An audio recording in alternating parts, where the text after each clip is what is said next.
Today we have with us Dr. Eric Westman here.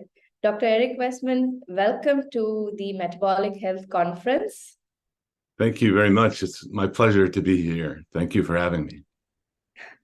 It's really a pleasure for us to have you here. For our audience, I'd like to give a quick and short background about who Dr. Eric Westman is. He doesn't really require any introduction, but Dr. Eric Westman graduated from Stanford University. He did his MD from the University of Wisconsin, Masters of Health Sciences from University of Kentucky and Duke University. He's an associate professor of medicine at Duke University. He's a board-certified doctor in obesity and internal medicine. Dr. Westman founded the Duke Keto Medicine Clinic in 2006 after 8 years of clinical research regarding low-carbohydrate ketogenic diets. He is the director of the Duke Keto Medicine Clinic in Durham, North Carolina. Dr. Westman has published over 100 peer-reviewed scientific publications. He is also the founder of Adaptive Life Academy, which offers various courses to understand various aspects of low-carbohydrate diets and ketogenic diets, and its many applications. He has also authored multiple books: End Your Carb Confusion, The New Atkins, Keto Clarity, and Cholesterol Clarity, to just name a few. Dr. Westman, definitely I'm a huge fan as well, but welcome, and just a brief introduction. And I'd like to let you know that I've segmented this conversation into the scientific aspect. Then we'll talk a little, tackling on the negatives or the myths around keto diets, and finally jump into the context of it for Asians and Indians perspective. So Sure. do tell us how you came across low carb and keto, and what really convinced you. Sure. Well, we have to go back a few years to 1998. So 25 years ago, I'm working as a general doctor at the Veterans Affairs Hospital. So it's what my training is in internal medicine, and the Veterans Affairs system is all over the country. It's not insurance or private pay. It's actually part of the governmental health system. So I'm treating people, and I guess I was an unusual internist in that I was interested in prevention. And so when I saw two people fixing themselves, basically losing weight on their own, and I had tried to help people lose weight. You have to lose weight, sir. You have to lose weight, and I send them to my staff dietitians. It never seemed to work. So when I saw two people closely in time losing over 50 pounds each, I was curious, and I asked, "What did you do?" And so can you imagine the doctor asking you, what have you done? Well, it happens a lot now, but back then, one of the gentlemen, remember, they were veterans of the war. That's the Veterans Affairs Hospital, and they were mostly Vietnam veterans that I was seeing more specifically. But one gentleman looked at me and he tried to shock me. He said, "All I did is eat steak and eggs." And oh my goodness, and you lost 50 pounds doing that? I don't believe you. But then he introduced me to the Atkins diet, basically. And I went to the bookstore, I read about it. You could pick it up at the bookstore. And he actually was a doctor working in New York City, but everyone around me, I started asking, my other friends would say, "Well, you don't want to use that. Don't even study it, because the cholesterol will go up." And this is kind of like the first response you might have today, if this is your first impression of looking at this approach. So for me, 25 years ago, I thought, when my patient came back again, he lost the weight and he kept it off. And I said, "No, you shouldn't do this because your cholesterol will go up." He looked at me.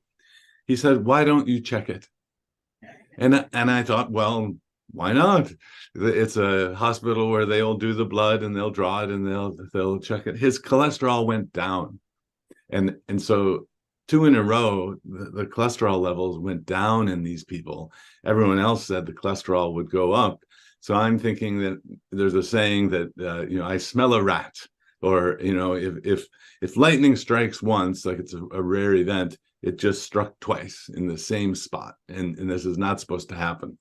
So I was curious, and I thought, like most people, well, you would seek out information, and you kind of, what I did is I reached out to Dr. Atkins. Even he had a clinic and an address. I wrote him a letter and asked him about, your diet, Dr. Atkins, and he calls me up on the phone, and I kind of had forgotten that I wrote the letter because I'm busy with other work. And he kind of says, well, what do you want? And well, I had several patients on your diet. Of course, it wasn't his diet in the end of the day, but we all blame people for your diet, and they lost weight. And he said, well, good. That happens every day, in my clinic. And so we went back and forth, and I said, well, you need to do research. Where's the research? There's no research in your book. And he said, well, why would I want to do research? I've been doing this 30 years. I know what I'll find if I do research. And I said, well, Dr. Atkins, no one believes you. There's this big disconnect. Everyone thinks you're doing something that is harming people. And I think that got him. And he solved the issue himself by saying, come to my clinic in New York City. Now, so in the US, that's a 2-hour flight by plane. My staff wanted to go to New York City to have fun for the evening. So it wasn't hard to convince them to go. I was researching something totally different. And so I spent a day in their clinic, and I saw the charts of people coming in, and the cholesterol numbers getting better and the weight coming down. And at the lunch hour, I said, you need to study this. I'll do it for you. Here's a proposal.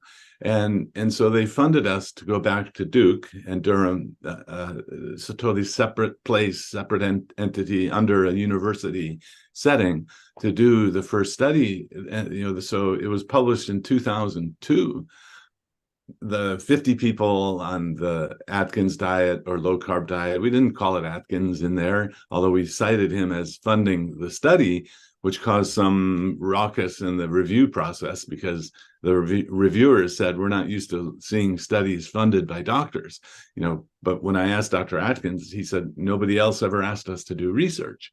So the disconnect was so big that when I came back to my hometown university to do the study, my colleagues said they probably hired Broadway performers, actors, to be patients, and they duped you, they fooled you. And I said, no, I really don't think that's true, because I saw the people, and well, it might have been true. Well, but so any good researcher wants to study it themselves before telling the rest of the world that it works. And so that's what we did. We did one study after another, randomized trials, and then Jeff Volek, Volek, at the same time was starting to study the same low carb Atkins diet, but in a different way. He did very close studies, giving people food, even having them come back. And I was doing the outpatient in a clinic, obesity, diabetes studies. So over the last 20 years now, there's even a textbook that the South African group did a great job of being the senior editors of that. And we contributed chapters in the textbook on how to use the low carb diet for diabetes and for obesity treatment. And now, through the lens of 20 years and being skeptical at first, and so I knew it could work because 2 of my patients did it. And so you might be in that situation where, oh, well, it can work, but it's not going to be healthy. You can't do it in the long run. Well, I've satisfied myself to fairly good clinical scientific degree, at least over the last 20 years. And then doctors, were using this back to 1860, really. And then if you take the big view, humans probably were eating this way for hundreds of thousands of years before the agricultural revolutions occurred around the world. So I'm pretty confident now with our own clinical research, our own clinical care, even, that you can use a low-carb keto diet in a clinical setting or even as a healthy way of eating without concern about the safety. Don't worry about the cholesterol level. And, you know, if it does go up, there's a high likelihood the good cholesterol went up as well. So I talk a lot about the metabolic syndrome aspects of the blood, that you want to look at triglyceride and HDL. And so now, you know, my clinic has, 5-month waiting list at a 5-month queue to get in the door. And that's one reason why we started a company to teach people online. And I'm teaching more people online than in the clinic, but I can't reverse all of the different diseases without seeing people one-on-one. So that's another pearl, is that if you're trying to reverse diabetes and obesity and metabolic issues with this diet, you want to do it under medical supervision with someone who knows how to de-prescribe the medicine to do it in the safest way. Now, I've had people come in and tell me they took themselves off medicines and they're doing great. It's possible to do that, but I want it to be as safe as possible. So through the years, I was roped into being in the leadership of an organization called the Obesity Medicine Association. So I started teaching the low-carb diet and keto diet as it's called today. But our approach is not using all of these new keto products and drinking oils and butters and specialized salts and things. You don't need that. Remember, my start in my studies were done around the year 2000 as a beginning, and it was using the Atkins method, which was from 1970 to 2000. This is way before there were apps, way before there were ketone measurements, way before there were specialized apple cider vinegar things. And so I don't incorporate any of those things in my initial teaching. In fact, I erase the fact that people are doing that as much as I can, because if you're drinking oils and butters and coconut oil and all, you're going to have to burn through that oil first. If you're trying to lose weight, it makes it more difficult, and it makes it more difficult to reverse diabetes as well. So we have a term called internet keto, which is the use of all of these really kind of untested things. And the keto diet that I teach in the office really is another version of what was called Atkins induction or protein power, the books that doctors used from 1970 to the year 2000. And I'm very curious about adding on ketones and other products, but they really haven't been studied yet to the degree that I use them in my practice. So I'm pretty much the old school, real food, no biohacking. You don't have to measure anything, because if you keep the carbs low enough, you're going to be in ketosis. You don't have to measure it. You know, if an airplane is coming down and you feel the deceleration and you see people getting bigger, you don't need to know the altitude. Now, today, a lot of people want to know the blood sugar reading or the ketone reading, but the method I teach doesn't require any of that. So after starting my own clinic, I have to say I have a great job. I mean, I created my own practice, and people are happy because in general, they're getting better. I have students and residents and visiting doctors who come. Just looping back, that's how I got involved. Dr. Atkins asked me to come to his office, and that was brilliant because there were so many barriers.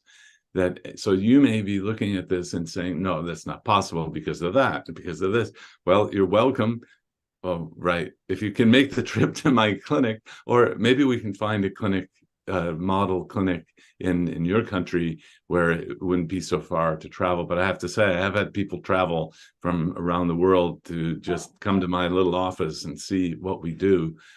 I can also teach people on Zoom, doctors at a doctor level, how to do it. And it's really pretty simple. And that's going to be one of the reasons why you can't believe it. You know, it's too simple. And I know it's so simple. Well, it's kind of I now say it's kind of like the doorknob or the aqualung scuba tank. It's so perfect in design, you don't need to change it. And so the method I use was made so well that I really haven't had to change it very much. And the key is to keep the total carbohydrates really low so the body fat can start burning pretty much automatically. And that's I'm just going to end on a final sort of, don't worry about this. Everyone goes into ketosis. If you don't eat for 3 days, your body starts burning the fat that it has on its body. This is normal. And in fact, it's probably a survival requirement to be able to go for periods of time without food. So when someone says that it's harmful and it's going to kill you, I just kind of shrug and say, no, there's no evidence for that. In fact, it's almost like, would you design a phone when it's low on battery? Would you design it to self-destruct when it's all? No. So my phone says, do you want me to go into safe mode or low battery mode? I said, yeah, So when you don't have carbs around, after 3 days, everyone goes into nutritional ketosis. It's normal. And so it's really, I think, not a secondary fuel system or a backup fuel system.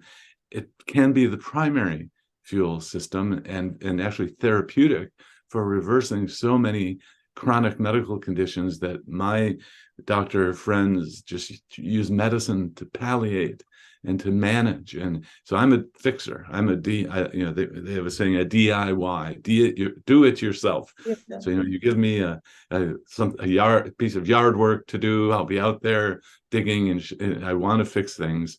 And my doctor friends don't fix much with their medicine in terms of chronic medical disease. So if you're struggling as a doctor or frustrated, learn about this, and it's transformational for doctors. One of the most influential TED Talks was done by Dr. Sarah Hallberg, and she came out and she's a former aerobics instructor, and so she looks really healthy, and she said, I have the best job in the world. And then from then on, the TED Talk just gets better. And so doctors actually regain their interest in helping people. And if you went into the medical or health field wanting to help people and you find that you're not, and there's another tool. Of course, the secret weapon is food. And so then most patients now come away saying, in fact, yesterday, this fellow said, that's not what I expected in the clinic meeting you. And I hope it was a good thing. And he said, oh yeah, it's a lot better. He thought he was going to have shots and pills and all this. And all I did is give him a food list and explain that you can be a fat burner by not eating carbs. And this is why you call it the prescription strength of the keto diet, because you see the application of it in all areas. How does it really differ? When you look at the science, how does keto diet really differ from a low carbohydrate diet? So the carbohydrate level can be graded, or there's an amount of carbohydrate in the diet. So let's say you start at 0. If there's no carbohydrate in the diet, the body has to find some fuel, and we store our energy as fat on our body. So the body will start burning burning fat if the carbohydrate level is 0. So a typical American diet is like 300 grams of carbohydrate, and an apple has 20 grams, a cupful or fistful of rice has 40 total grams of carbs, and a slice of bread has 15 total grams. So if you're eating bread and pasta and rice, the carbs add up. And so a low carb diet is defined starting at about halfway there. So 300 is typical American, 0 here. So 150 carbs a day is starting to get a low carb, but it's not keto. It's not ketosis. So you get down to 50 grams. Some people will be in ketosis. If you're active, you're young, you might be in ketosis. And ketosis just means fat burning. But when you get down to 20 total grams a day, just about everyone will be in ketosis. So we defined this in a paper, the American Journal of Clinical Nutrition. I'm the first author, Westman et al., the year 2007, where the 50 gram is low, very low, and then very low keto is under 20. It's individual. So some people at 30 total grams will be in fat burning mode, and you can check for that. But the hunger going away and you're starting to lose weight, you're in ketosis. So that might shock you if this is the first time you've heard about low carb keto diets. Like taking a Band-Aid off very quickly, a plaster or a Band-Aid. If you do it all at once, cut the carbs all at once, it's less painful, and you might crave for a day or two. The worst thing you can do is have, I'll just have a little rice. I'll just have a little bread. That's like smoking a little bit every day. And you can't quit smoking if you smoke every day. You haven't quit. So actually we do a cold turkey, getting all of the carbohydrate out all at once. And that's kind of the method that it has stuck for Dr. Atkins years ago, Dr. Eads, Dr. Bernstein, who uses this for type 1 diabetes. The studies now in the medical literature that are being done are starting with this very low level, and they work really well. 20 years ago, some of the studies started with higher carb and they lowered it, and it didn't work so well. And some studies started really low and then increased the carbs. That's like lowering the dose of the medicine. And so these people had no clinical experience. They were researchers, so they just dreamed up a protocol and read a book on how to do it. When I visited Dr. Atkins, he kept the carbohydrates very, very low until you reached your goal. When a lot of the researchers started following what the book said, they didn't take the time to talk to the doctors. When as a doctor myself, I felt compelled to learn from the doctors who had used it. And so if you go way back, our first paper, Yancey et al., 2004, randomized controlled trial, low carb versus low fat. The results we got with the low carb diet in numbers of weight loss, kilograms, is better than the other studies because we kept people at a higher dose of low carb diets. Now, those studies have all been put together in meta-analyses. And what's curious is there, I think, 4 meta-analyses now. And I don't know why people keep doing meta-analyses, but so there are studies of studies, summarizing them and averaging them. And pretty much across the board, the low carb diet works better than low fat diets for obesity and diabetes. It's not to say that low fat diets can't work.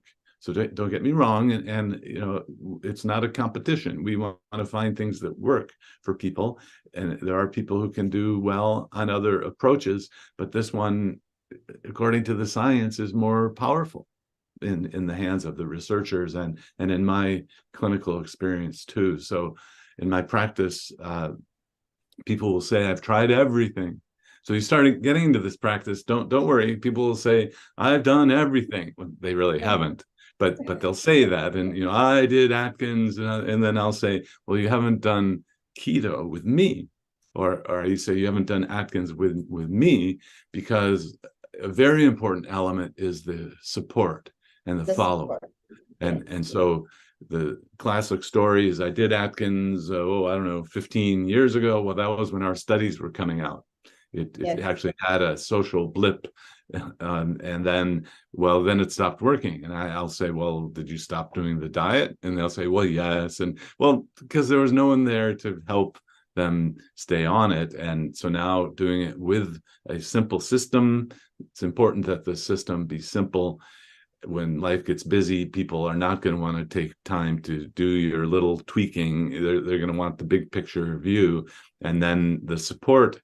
Over the last few years, I've learned a lot about sugar and ultra-processed food addiction. And some people absolutely need that support for the coaching, and then the role modeling and the explanation of, why do I self-sabotage myself, doctor? I'm doing well, and then, I'll just want to eat the rice or the bread, and I can't stop.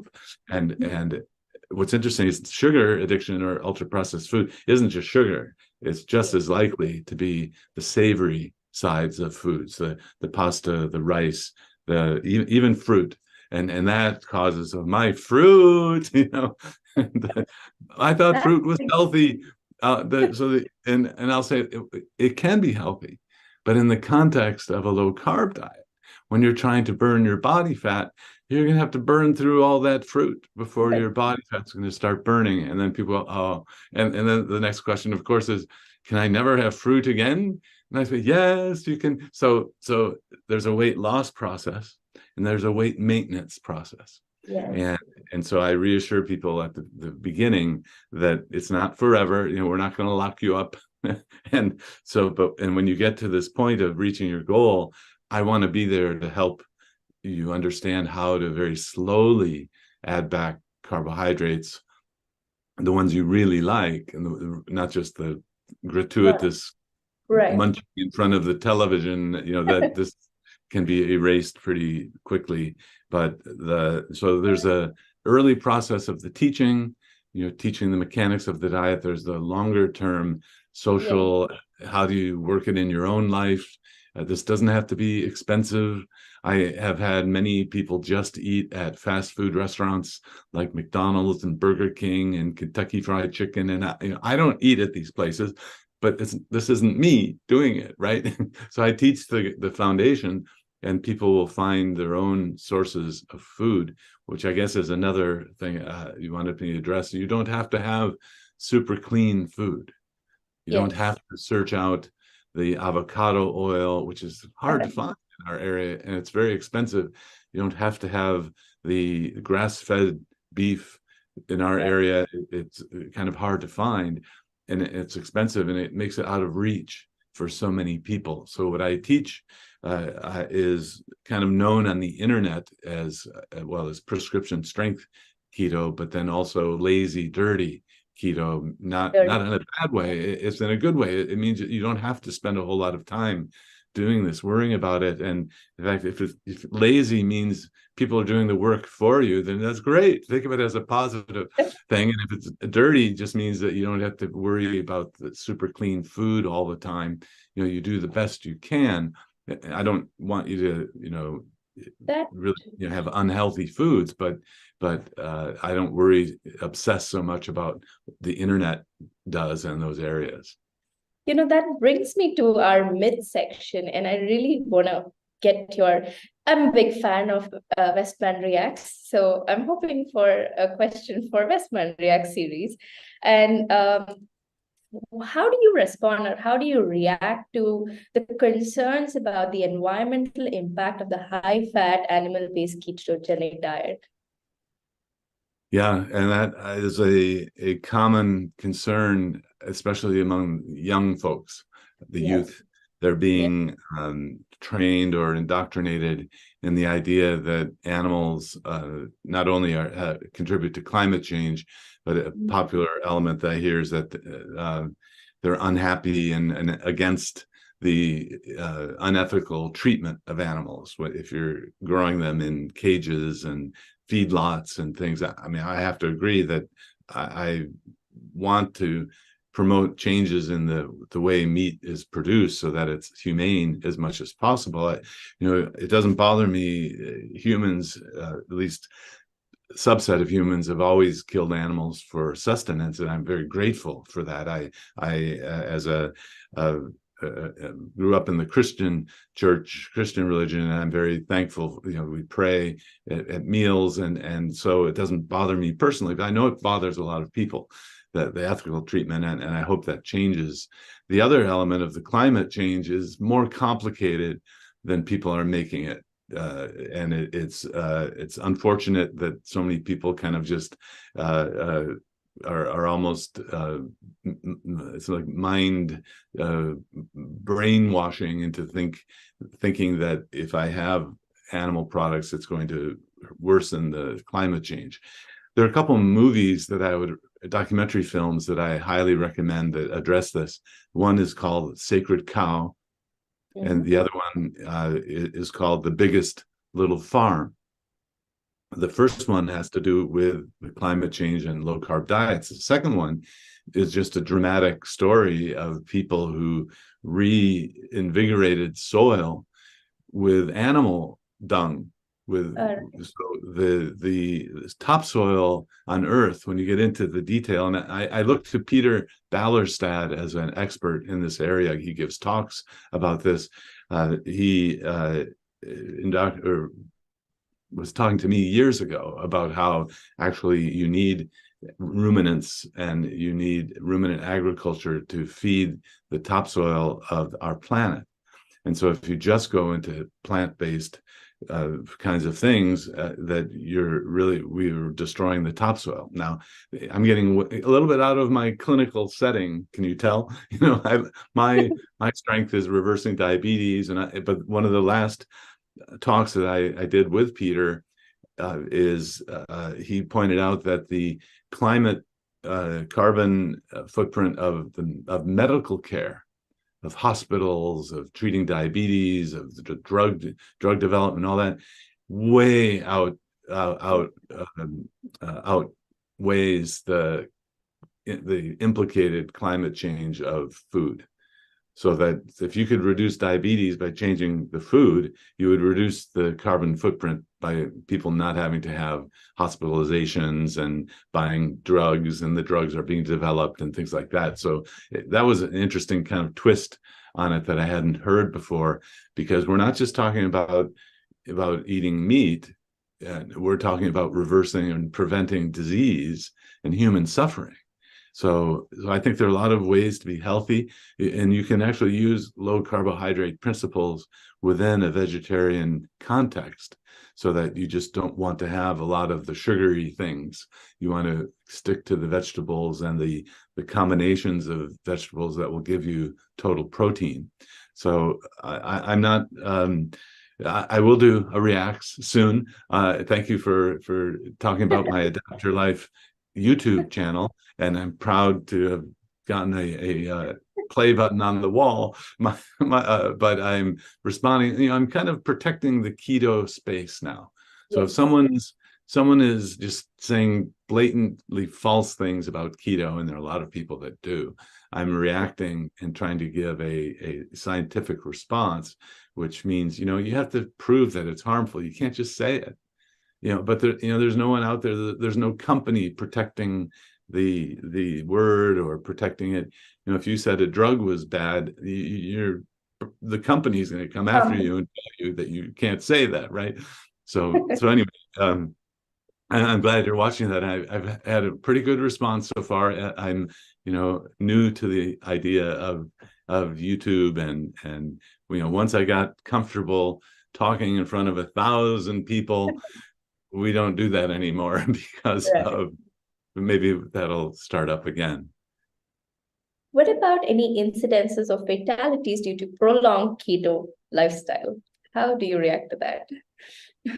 Well, I have to say I've had people die. That's what happens. They're not dying of heart disease.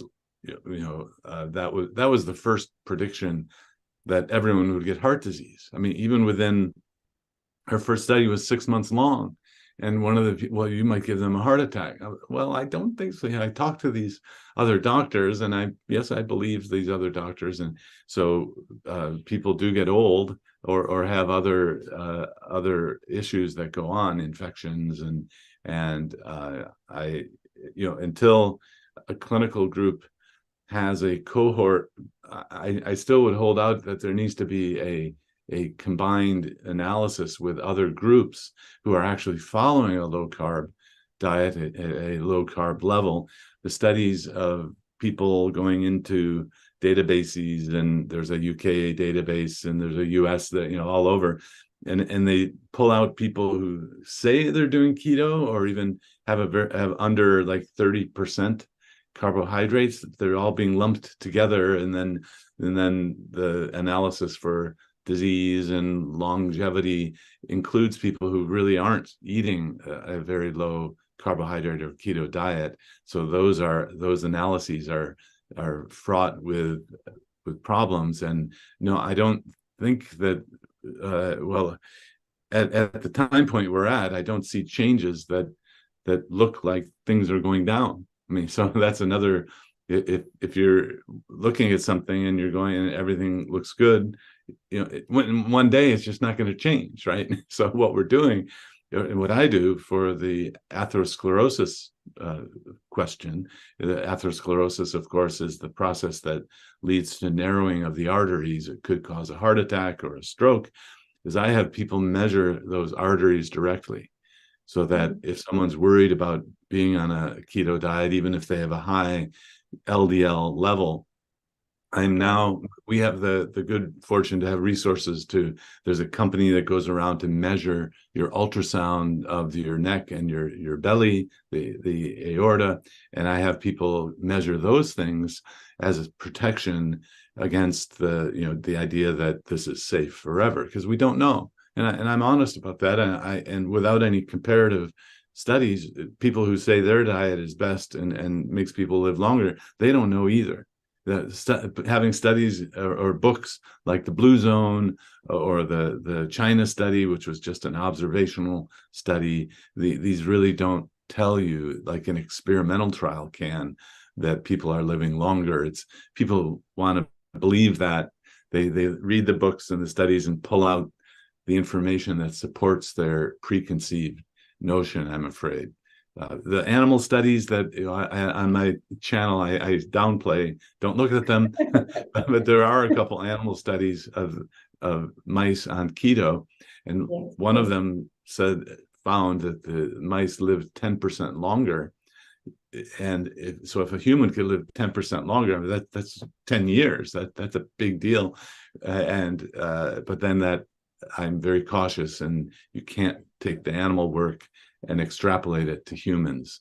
That most of the time it doesn't play out that way. But what I'm seeing now with 20 years of me personally not eating any carbohydrates and a growing cohort of academics and clinic population is, for those who are doing it, they're doing well, they're thriving, they're not regaining weight, they're not getting diabetes, they're not getting heart disease.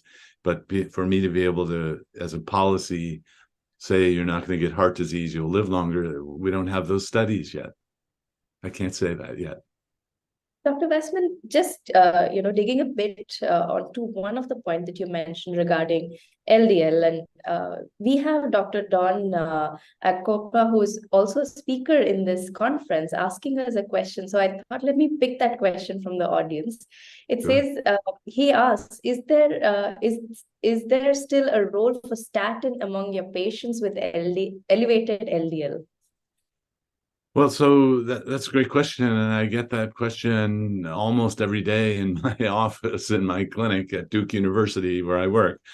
And I think there is a role. So I'm a classically trained,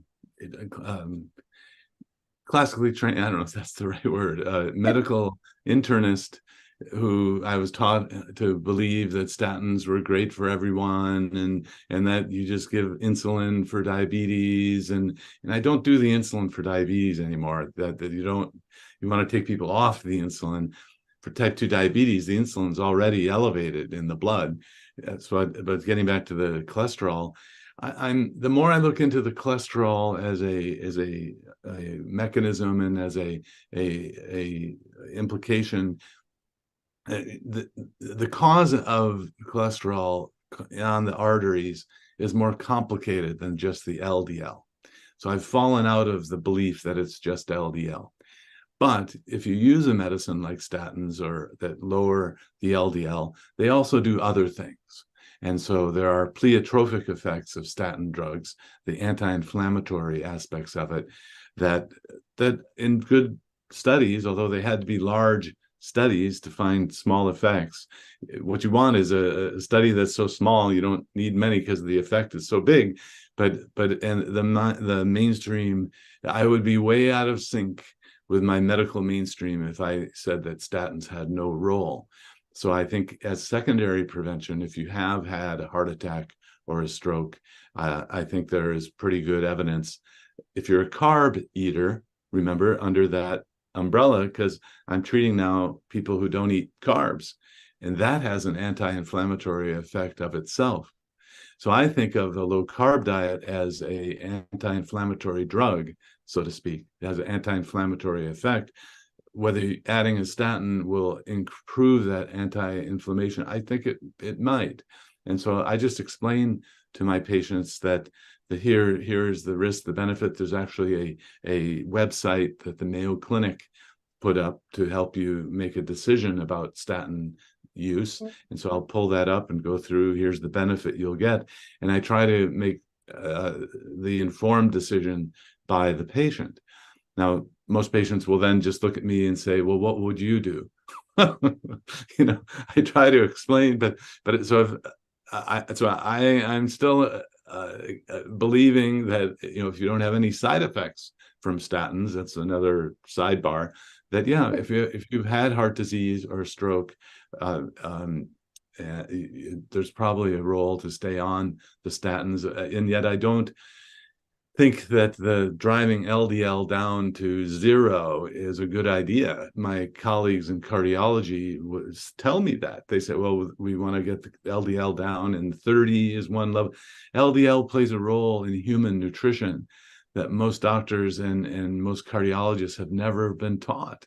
So LDL cholesterol take vitamins and take cholesterol around the bloodstream. In an aqueous blood environment, the cholesterol would just go, so it has to be packaged on a fat-soluble transport. You can think of it as a delivery truck. And so if you drive LDL down to 0, what you're doing is you're not allowing your body to give vitamins into all of the different tissues. And this is where the side effects come in, and why you see a lot of people, oh, you're on a statin, take this to counteract all of that. So that's my long story answer to sure, there's a role, but not everyone needs to be on statins. And if you don't have vascular disease, so my practice has evolved to, well, let's see if you have vascular disease. So someone recently was 70 years old, eating a typical American diet, now on keto for 2 years. We check the arteries with ultrasound. You do the coronary calcium score if you have that available. If that's all squeaky clean and the LDL is elevated, do you want to give a drug to somebody who doesn't have the disease that you're trying to prevent?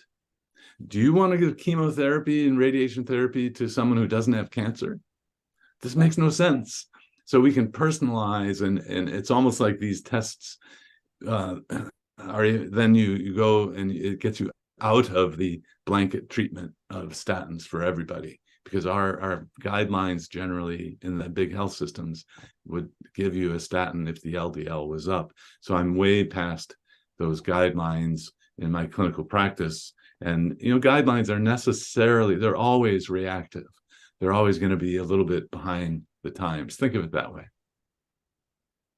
Since we have about 17 minutes left, I'll jump into the perspective of India and Asia. What has your experience been with people of Indian origin in the United States, maybe in your clinic? Yeah, well, I have to acknowledge that most of the people in my clinic are American Caucasian, African American, but now we have a growing number of people who have emigrated from India. And I understand that many people use the vegetarian sort of ethical and religious approach to food, which is fine. So I just explained the glucose and insulin story, which is what leads to obesity and to type 2 diabetes. You want to keep the blood glucose and the insulin down. You can choose foods that you like. And then I have 3 books on my shelf that are vegetarian diet books. And so I just say up front, my method that I learned is meat, allows for meat eating. And, you know, but if you eat eggs, that's going to give you a great source of complete protein. What I want to do is have you look for these keto vegetarian options. In fact, I tell people to follow the Instagram groups from India directly, so that they can communicate directly. In the internet's an amazing thing in that way for people who are in this space in India, and they can get the latest information about how to eat in a way that you keep the glucose and the insulin low. And it just means moderating the amount. Sure, you could have some bread. Sure, you could have beans and rice, but you can't have a lot all at the same time. And if you're going to be really doing strict keto, well, that's another element. I don't really know that everyone has to be so strict keto. Right. You may be able to lose weight or reverse diabetes with being keto-ish, that at the 50-gram level where so I don't recommend that people measure for ketosis. The goal is to actually just reverse the medical process. So I would use a different teaching source for the foods because that's not my strength. And then to just say that you may be able to not have to worry about being in ketosis if you're active and you're young. Generally, you can have more carbs and you just don't want to have as much. Right. And this, Indian sources, when you talk about it, a lot of vegetarians, I grew up a vegetarian. So, Yeah. there's a lot of, as you mentioned, cultural aspects to it, religious aspects to it. And D-Life is having a huge forum where the information and courses to equip people to help and guide and support people at the right time. Dr. Westman, please talk to us about Adapt Your Life Academy and how that started, where does it cater to? You can give us more information about that, and as well, if any one of our viewers want to know more about you, where can they find you? Thank you. Well, we started Adapt Your Life as a company to just get the information out to as many people as possible. So I was approached by an entrepreneur who said, doctor, how many people have you treated? And I said, well, 8,000 people. It's great. And he kind of looked and said, have you heard of the internet? You could probably treat 8,000 people in a day, not in a career. So the ability to scale up the information and get it available to so many people has been a great pleasure. And so the Adapt Your Life Academy, adaptyourlifeacademy.com, started with one course, which is called Keto Made Simple. And it's the kind of approach that we've been talking about, keeping it simple. You don't use all of these internet things. It has its roots basically back in the Atkins diet, Keto Made Simple approach that we teach. And then we started getting other people to do courses for us. So we have a course specifically for stalls. Stall Slayer is the course by my co-author on End Your Carb Confusion, Amy Berger, who has her own website and all. And then we've started getting other people. Dr.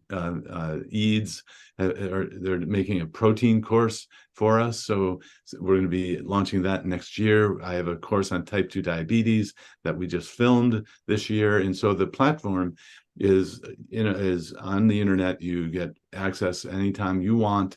The videos have PDFs, so you could watch videos or read, and we target specific conditions.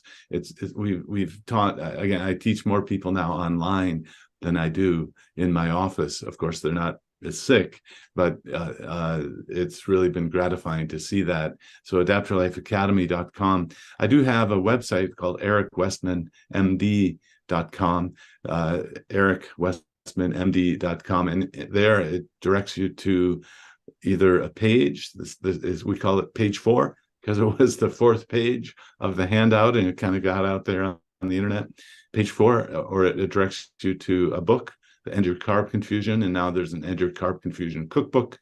And then it also directs you to the Academy if you want more intensive coursework to support what you're trying to do. So we're trying to teach people with a minimal, just a page or a book or courses, just to try to get good information about low carb keto without having to buy extra foods. And it's just kind of crazy to see what people have done. Did you remember the people selling products, when I think you really just need to eat excellent food? You'll get everything you need. That's really nice. So I think we can jump directly into asking some of the questions from the audience, and I really do want to thank you for being here. And in a minute, I'll also invite Shashikant. One of the questions that has come up here, and I'm also curious to know: do you have any upcoming books, Dr. Westman? Well, my efforts have been put into doing videos for the Academy. So my latest book is called really my first solo book is End Your Carb Confusion. And I think that's going to be the book for a long time until there's new research to say you need to do something different. All right. There are a couple more questions, and I know we have Shashikant here. Since we have 10 minutes for the questions, Shashikant, shall I go ahead and ask the questions? Yeah, first of all, you can ask, then I'll give a vote of thanks later on. You can ask the question. Very interesting question from Dr. Don. Dr. Don, we are getting really good questions from him. Do you agree that giving prolonged exogenous insulin is more harmful than helpful to patients with insulin-resistant or type 2 diabetes? Well, so if someone has insulin resistance or type 2 diabetes, their insulin level is already elevated. And if you don't believe that, just check it a few times.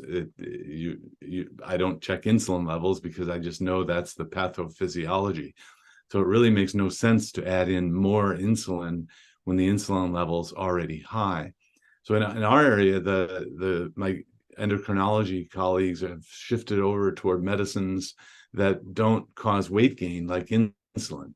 They're starting to use the GLP-1s and the GIP combinations, and they're kind of using the weight loss, diabetes weight loss drugs, which targets the underlying issue. So it will lower the insulin level, and that's the right thing to do. So I'm not a fan of insulin. I work really hard to get people off insulin or to transfer them over to a different medication. But the low keto diet reverses type 2 diabetes. It's just a matter of time.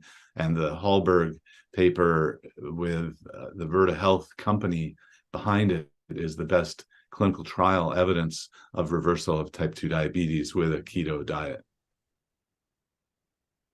That was, thank you. I'm sure there are so many questions here. One more question that I see is, in your book, Keto Clarity, you have mentioned that when your body craves carbohydrates, it's demanding fats. What is the could you explain the physiological reason behind that? Well,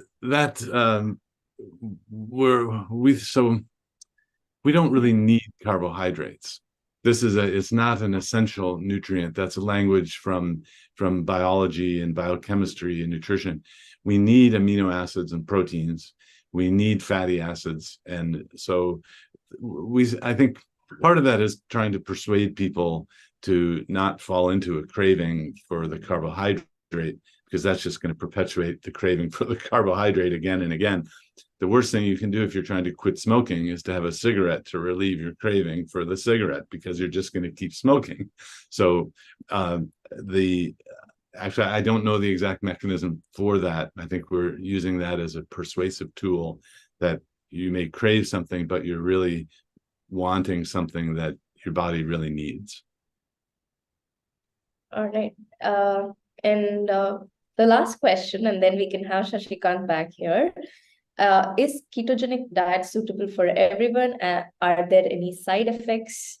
I've heard of people who are depressed need more carbs and can't really go cold turkey to keto. Well, if you think about what our body needs nutritionally, if you do it correctly, we call it a well-formulated, adequate protein, not high protein, keto diet. I think eating real foods without sugars and junk foods is healthy for everyone. I know that surprises some people, but children are born in ketosis. And when you feed them carbs, they go out of ketosis. So after 3 days, everyone goes into ketosis if you don't eat carbs or you don't eat food. So I think it's fine for everyone to do, as long as you're learning from someone who's teaching it in a healthful way that has science evidence behind it. There are a lot of keto hucksters out there who, it works for me to drink and eat butter all day long and ghee, and like, no. So you want to follow someone who is teaching it in a way that has been scientifically shown to be healthy. I think you get all the nutrition you need. In fact, we now have a childhood epidemic of obesity and type 2 diabetes, and it's not because of the fats. It's because of the sugars and the starches. So I have no concern. Even I have patients who are in their 80s and 90s, and there's some really interesting preliminary research saying this might actually be good to prevent or delay Alzheimer's and neurodegenerative problems like Parkinson's disease. And so I have no problem using this across the lifespan. Just to add on to that, what is the, you already mentioned this, that keto diet is safe, babies born in a ketogenic state. Would you still recommend putting children onto a keto diet? Sure. All right. Yeah, and we're pulling our hair out because the American Pediatric Association just came out with we'd rather have people get weight loss surgery than do a low carb diet for children. Like, no. So the guidelines are way behind the clinical reality, I'm afraid. And Dr. Don here says, Dr. Westman is my rock star idol. So he's sent a lot of emotions with that. And one last question, I think, what's the emphasis on fiber? I don't really talk much about fiber. We in our method, we give people 2 cups or 2 fistfuls of leafy greens for the salad, and then 1 cup of a non-starchy vegetable. That could be broccoli, cauliflower, green beans, asparagus, and there's fiber in that. So they're really getting about 3 cups in our method. I don't enforce that every day, but it does help with regularity. And then the science has not been strong to say that fiber is important for medical prevention. And I know it might make you have more regularity, have a bowel movement more frequently, but the studies to say give fiber, you have less cancer, those didn't pan out. So there was that early thought, and then when the randomized trials were done, it really didn't help. So I don't talk much or worry much about fiber. All right. Thank you so much, Dr. Westman. I'd like to have Shashi here, Shashikant Iyengar, and I know he would like to thank you as well. So, Dr. Westman, thank you very much for accepting this invite. So you could spend 1 hour for India. And I fondly recall our podcast we had 3 years back, somewhere in 2020, we had a podcast we did for D-Life. And personally, of course, I have done your Keto Made Simple masterclass also. So I'm so happy. And the brilliant part about this particular session is we call it ketogenic diet for 20 years of keto diet. And in India, people think that if anyone does keto diet, they are going to die the next moment. Kidney failure will happen. So how many of your clients, your patients have died of kidney failure? Well, actually, one of my most grateful patients lost 100 pounds while on dialysis. So, he had already lost all his kidney function, so it wasn't an issue. But there you have to be careful because you have to keep adjusting the weight of dialysis down. So, I've used this in people who are really medically ill, even the heart pumps, their heart has failed so much, they put in a metal box that's like a pump to pump the blood around. I have patients who have those, but I'm an internist with that background. I'm medically trained to handle that, but I really see no risk, especially compared to drugs and surgeries and things like that. This is a great medical tool. I practice the best internal medicine that I ever have, and my secret weapon is food. Thank you very much. What is your last couple of lines message to India? Well, don't be afraid. 25 years ago, when I first approached this information, I was afraid. and yet I had the resources to collect information, collect data, do studies. Now those studies have been done all around the world. Believe what you see in front of you, not what other people fearmonger and say is going to happen because they don't know. Make sure they prove that there's something bad, in it before you believe them. And that I guess the final word of what you eat really matters.